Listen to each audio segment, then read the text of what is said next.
Yo, guys, what's going on? Welcome back to the Marketing Podcast. It's me and my co-host here. We are about to drop some major game for you guys like we always do. How are you doing, my friend? I'm doing good, bro. Doing good. Just trying to, get these streams and all of that stuff up for people. Trying to, pack my bags because we're going to Maldives.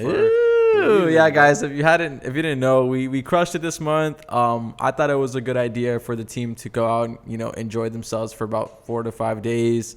Get a feeling of what it's like going overseas or like going out of country and stuff like that. So me and the team packed up our bags, and tonight actually we're going to Maldives.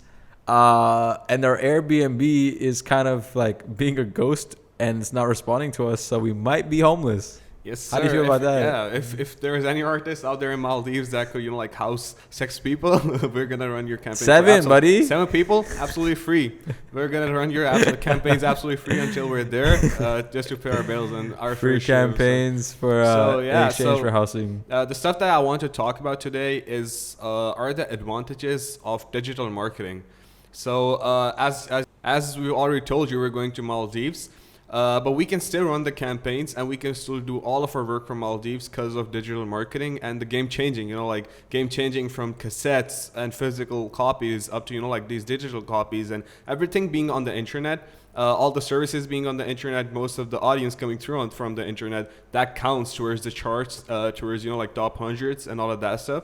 And I feel like everything being digital is a really big bonus because people like us, we can move our setup anywhere. This office doesn't mean anything. Yeah, the people in this office mean everything. Yeah, we can go anywhere in the world and we can still run the campaign on a stable internet connection, and with the networking that we have, it doesn't matter if we're in LA, it doesn't matter if we're anywhere in the world, even if we're in India or some stuff, we can still run this campaign stably because everything is online. All of the stuff that we use, ad campaigns, curation and all of that stuff, playlisting, everything is online. It's just us that are the marketers that know the game. The always changing game. And advantages about living in LA is we have information. The only purpose of living in LA is networking and getting handle of the information firsthand. We get the information first and foremost out of anyone in the game because we're out here innovating. We are out here, in the hub of marketing. This is the hub of marketing. Anyone from anywhere in the world, we work with UK artists. They say that that your marketing is much better than marketing from someone in London because this is the marketing hub. Everyone and anyone crosses here. Each and everyone, artists, big producers, big labels, everyone, they have their hubs here and we're in the middle of that. And being digital on everything, it's a really big plus. Do you think radio still matters? Like those radio interviews and those freestyles? Like, what's your opinion on that kind of stuff? I feel like it's dying off. It was really huge, back in the day when we were young and stuff like that. We were, back in the day, when I say back in the day, it is, in the 90s or stuff like that. A couple of years ago, radio was really big. Now I feel like radio is kind of dying out because people are getting more focused on just connecting the aux cable and listening to the stuff they have on their playlist, on their, on their Spotify, stuff like that. But being on radio, it really matters because radio stuff, it's being played all over the malls. It's being played, in stores. Yeah, in stores, and it's in people's cars that don't, that want to listen to new music. The main source where I get my new music is through radio. If I don't feel like listening to my my personal playlist over and over again, I just turn on the radio, listen to the new tracks that are out, and it's a really good thing to get big shoutouts as well because there are a lot of people still listening to radio, even though it's dying out in my opinion. But what's your opinion? Bro, as long as there's going to be cars, there's going to be radios. For whatever reason, I kind of think that whenever you're in a car and there's like a radio station being played, obviously it's dying down, it's on a decline. Same thing how gas is declining and electrical vehicles are on the incline. It's the same way. Radio stations are dying and like streaming services are on the incline. So radio stations are not going to be a big thing unless they innovate themselves and try to digitalize themselves like how the other companies done. So pretty much if the radio, let's just say, for example, 105.9 can turn into a streaming service or turn into an app on their phone where they play the top hits of the day, until they do that, then they are probably going to die if they just stick to being on the radio.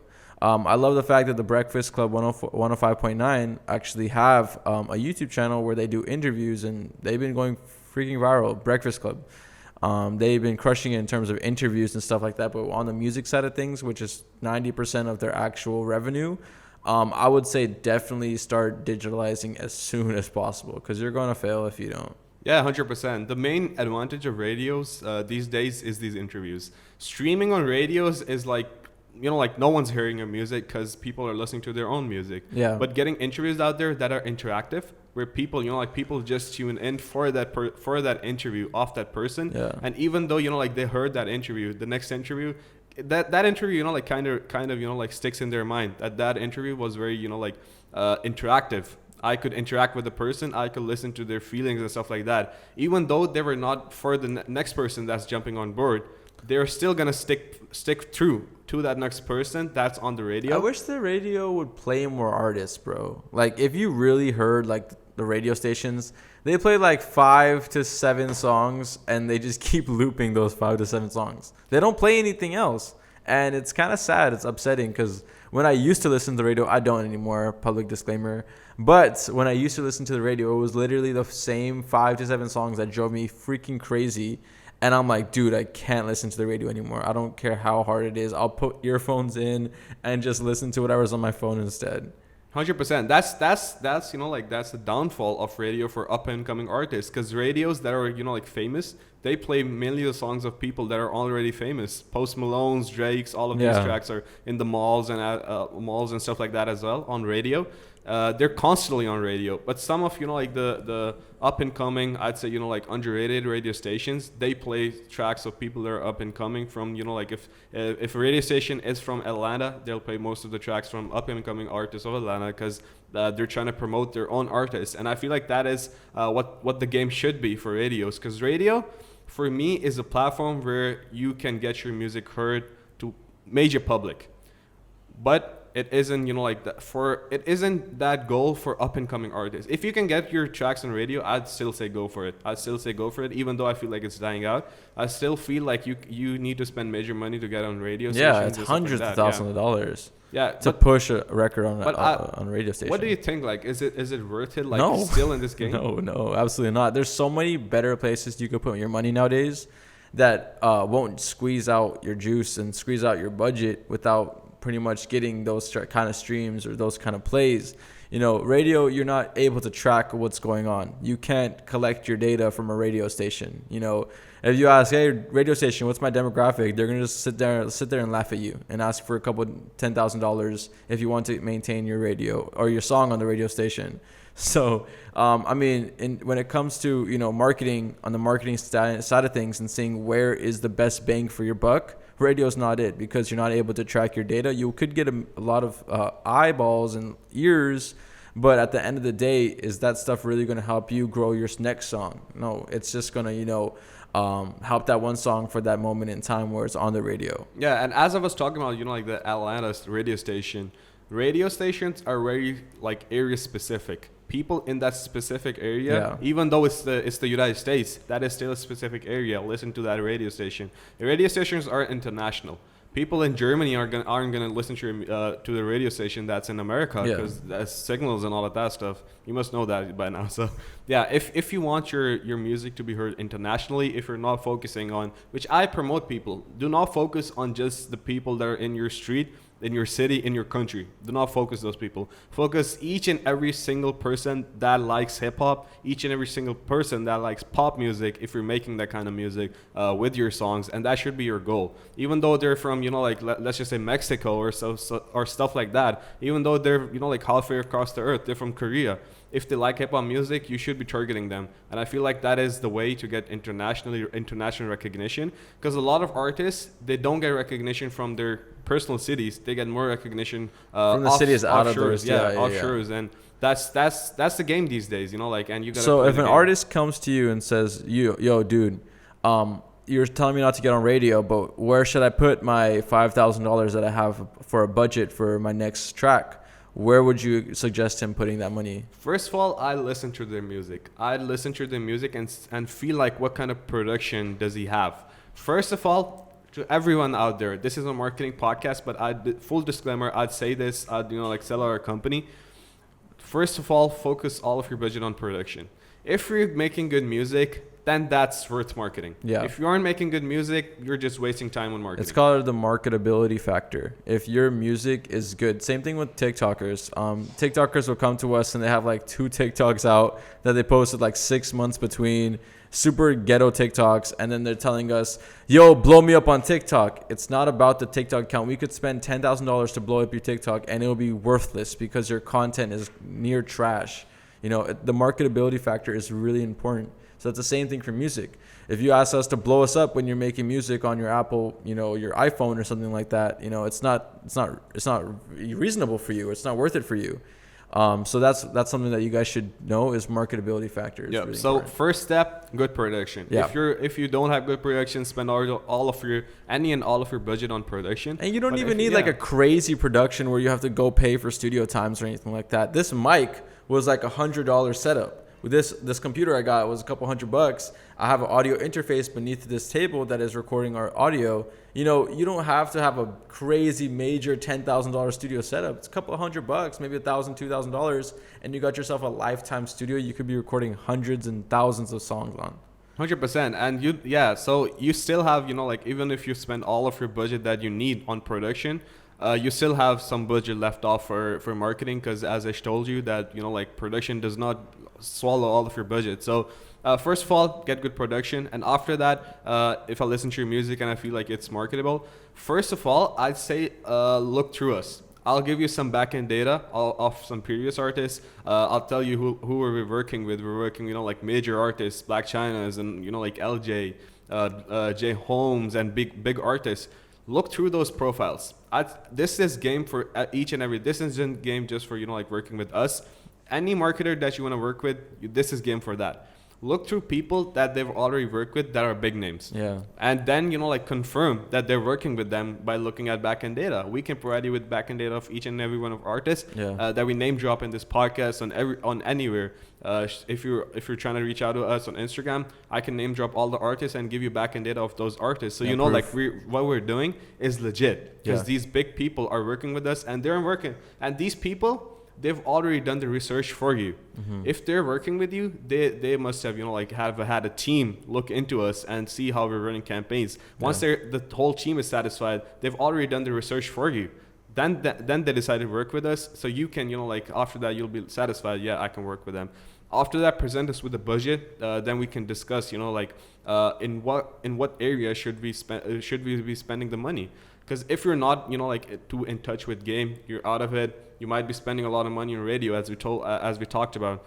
You could be spending a lot of money on radio. Someone can get you, major placements on radio, but it will be worthless because he isn't spending the money in the right areas where they should be spending money. So after that, me and the team will be looking at which areas, which avenues should be spending how much budget. So the budget that an artist presents us with is divided into some sectors. One sector is the ad campaigns. The second sector is the curation. The third sector is all of the above, or everything other than that. Yeah. We have other methods as well of getting you promoted. Those are ads. Those may be radio placements. Those may be big website placements, shout out by bigger artists and stuff like that. Those are the other budgets. First of all, we want to concentrate on the ad campaigns, because if you don't have a good audience, ad campaigns are the number one target of any company that should be, of our company, obviously. The first priority is ad campaigns. So we spend, if you give us, let's just say $1,000, we're going to spend $600 in the month on ad campaigns. Just pure ads on Instagram and Facebook. We know how to run these campaigns. Because we've worked with so many artists, we know how to run these ad campaigns. And we'll be, getting you the best shot for buck that you're giving us. The best returns on the money that you've given us. Off $600, you'll get more streams than you would get if you're working with an amateur for $5,000. Yeah. Because we know how to run these campaigns. We know how to maneuver around stuff. Yeah. How to get the lowest cost per click on ads. So first of all, that's mainly what the budget is going into. Second of all, the reason we're based out of Los Angeles and we're paying all these taxes is our networks. we're networked with a lot of curators. Yeah. A lot of curators hit us up. A lot of NRs hit us up. A lot of labels hit us up. A lot of curators, they say that we see your team. We know that you're only playlisting people that have good music. Take access to my playlist. Place good tracks in here. Just pay me for the curation. Yeah. Just pay me straight up for the curation. I won't ask you for any profits and stuff like that. Just put good music on here. Because these curators, they have playlists that have, like, let's just say 20, 30 tracks. That's 20 and 30 artists that they need to go back and forth with. If that curator, even if that curator are 2 people, they cannot possibly go a back and forth with 20 people, 20 artists that they want playlists on the placements. We have a team of 15 to 20 people that are always changing, always growing. Our team is always growing. That is why they have given us access to that. And if any curator wants us to give us access to that as well, hit us up on that as well. Yeah. Because our team can maneuver around that. So we playlist tracks. I'm going on a tangent here. We playlist your tracks onto the playlist. And once those playlists, once that part of the budget goes into creation. So all in all, as a conclusion, I'd say even if you have a small budget, finding the right team that can maneuver around that budget, that can play with that budget and give you better results is much better than finding an amateur and just splashing cash on that. Yeah. You broke it down. You broke it down really intricately. And another thing that I forgot to mention is websites, which I'd like pass the bell now to you. Talk about websites. Yeah, bro. So just want to go off on what you just said right now. The curation is very important to us. Like, we value our artists and our playlist curators so much that, like, we built relationships with these guys for a very long time now. We've been knowing these guys for years now. Sean's a perfect example. Sean really helped us out with the playlist curations, and now we have access to literally hundreds of curators. And we're working on, building even more relationships with more curators. Every week we're adding and including more people into our curation list.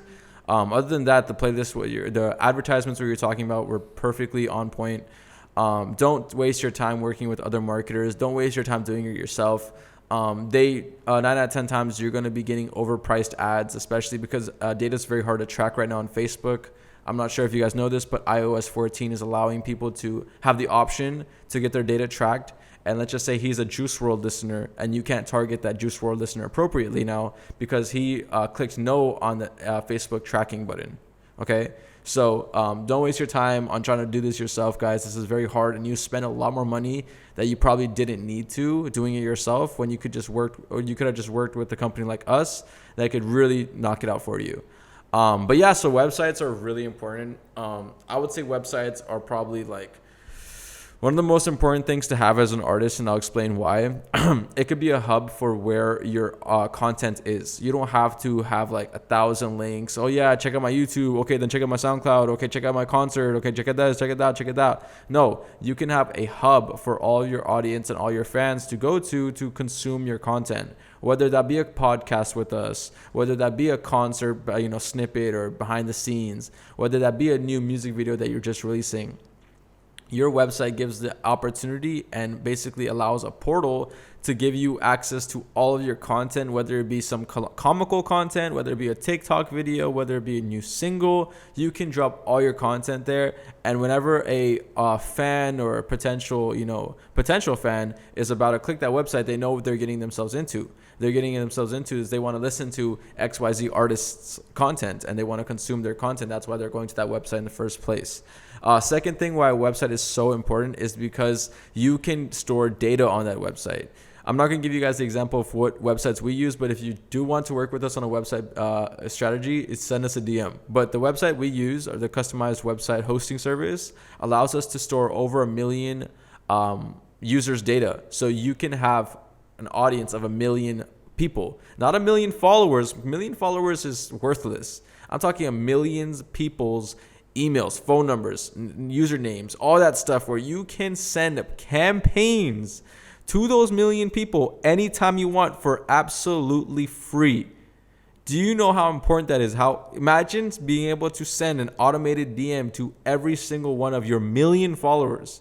So none of them will ghost you and you won't have ghost followers. The average retention for a person that has 1 million followers is about 3 to 5%.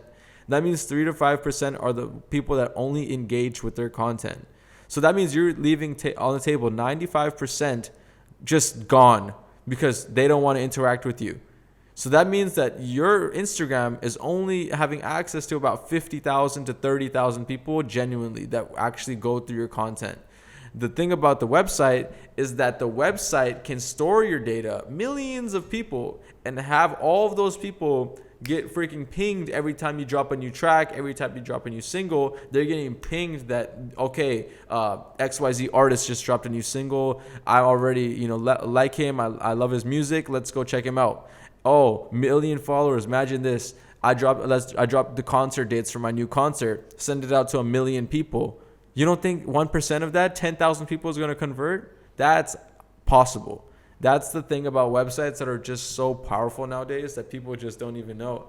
And we're working on it, building some websites, powerful websites for our artists coming up soon. 100%. And people are underestimating websites because famous artists, the main question, the main argument that I get is famous artists don't have their own websites. They have their own websites that is selling merchandise. Yeah.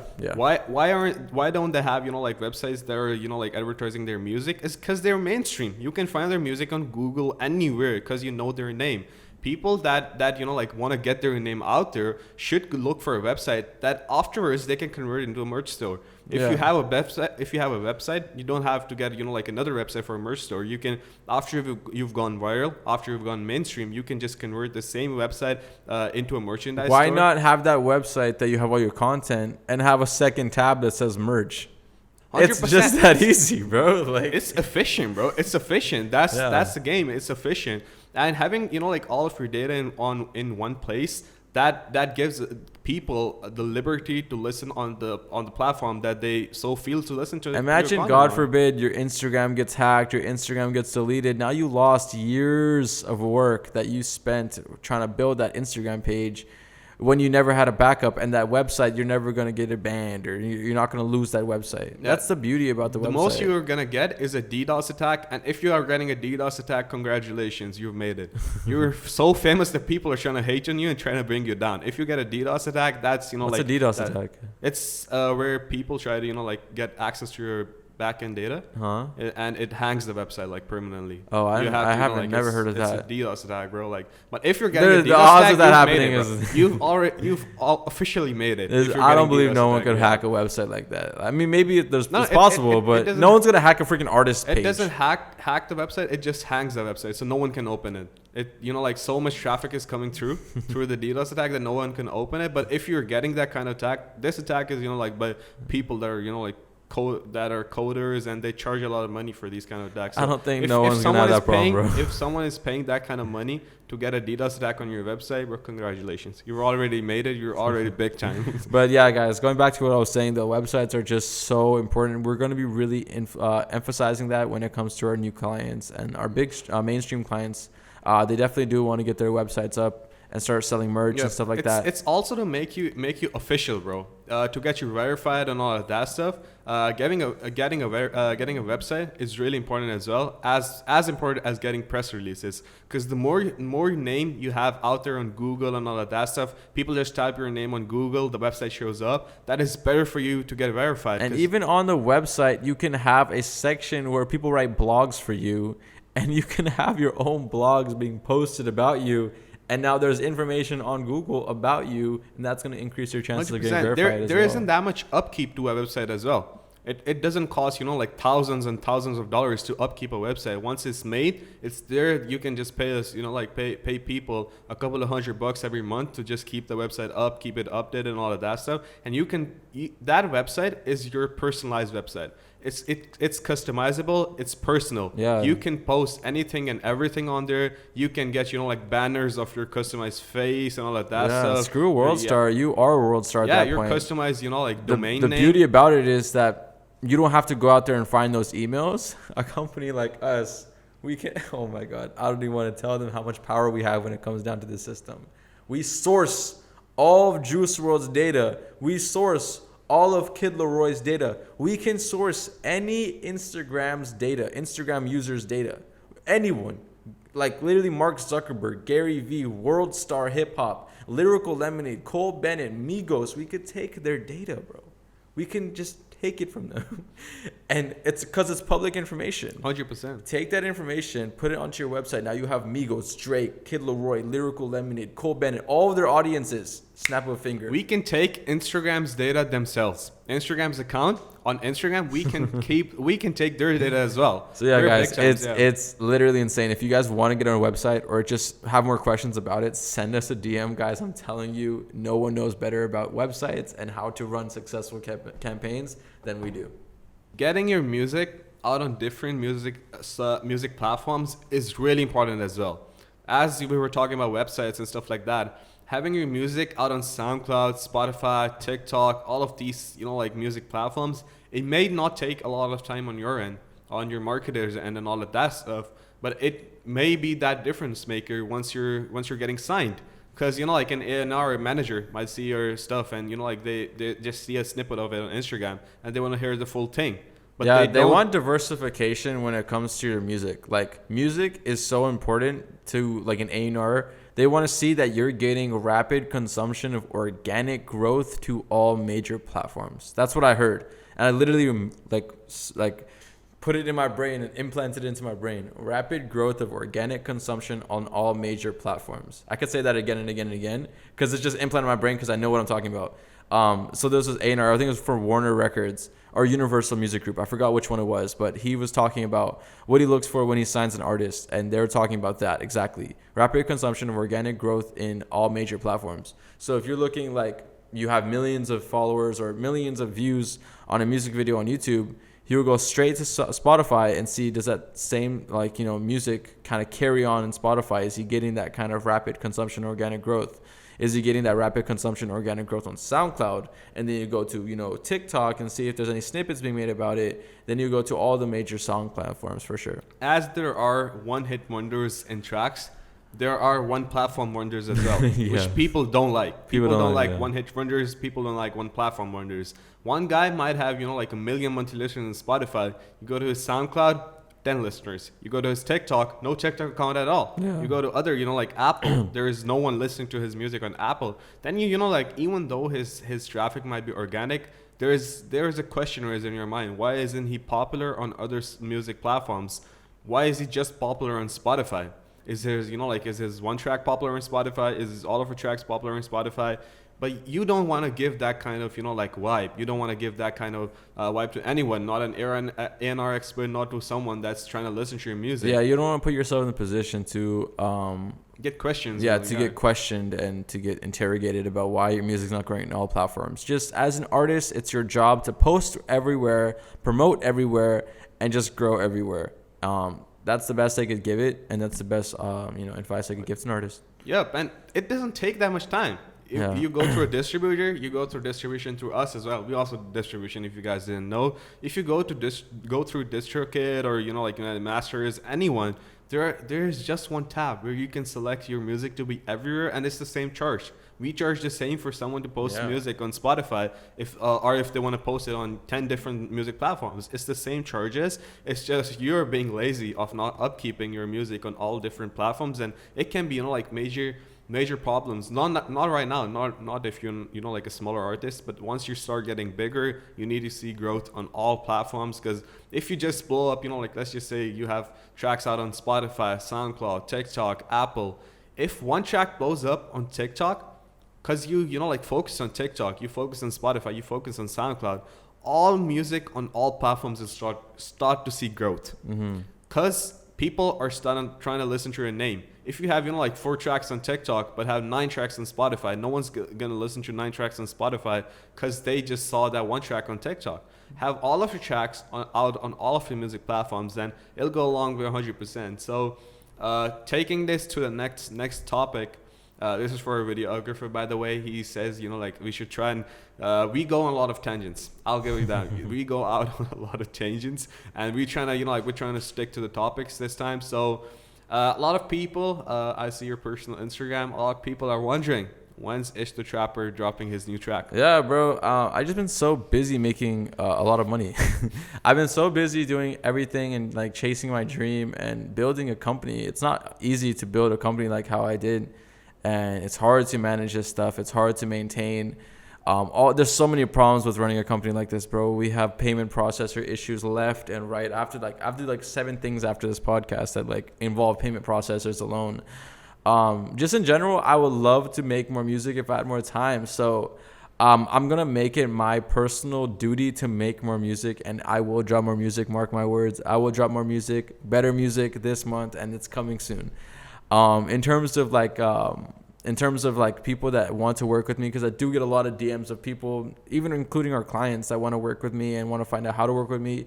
If you guys want to work with me, send me a DM on the Leballoo page, on my personal page, wherever you guys could find me, and just send me a DM and just show me some snippets of your music if I like it. Let's get to work. I'm down. Yeah. Are you trying, like look for collab, or are you trying to sell a feature if someone wants to work? It all depends, bro. It all depends on how I'm feeling your vibe. If it's a cool, genuine vibe, I won't charge you. But if it comes down to where it's beneficiary for you, then you should have no problem charging. You should have no problem with me charging you, because I freaking run a multi-million-dollar marketing agency.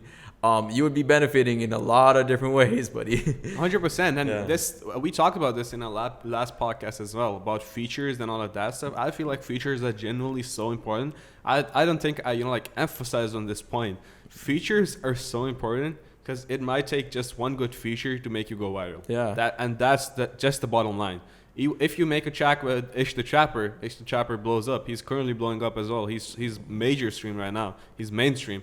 He blows up in a couple of years because you made one track with Ish the Trapper, which you paid, let's just say $500 for, which is mainly nothing right now. Who said $500, bro? Why are you throwing numbers out there like that? No, let's just say, bro. Like that's an example. That's an example. I'm trying to say, let's just say if someone pays $500 for XYZ feature, not your name. Let's not take your name. Chill out, buddy. If XYZ is blowing up, you pay $500.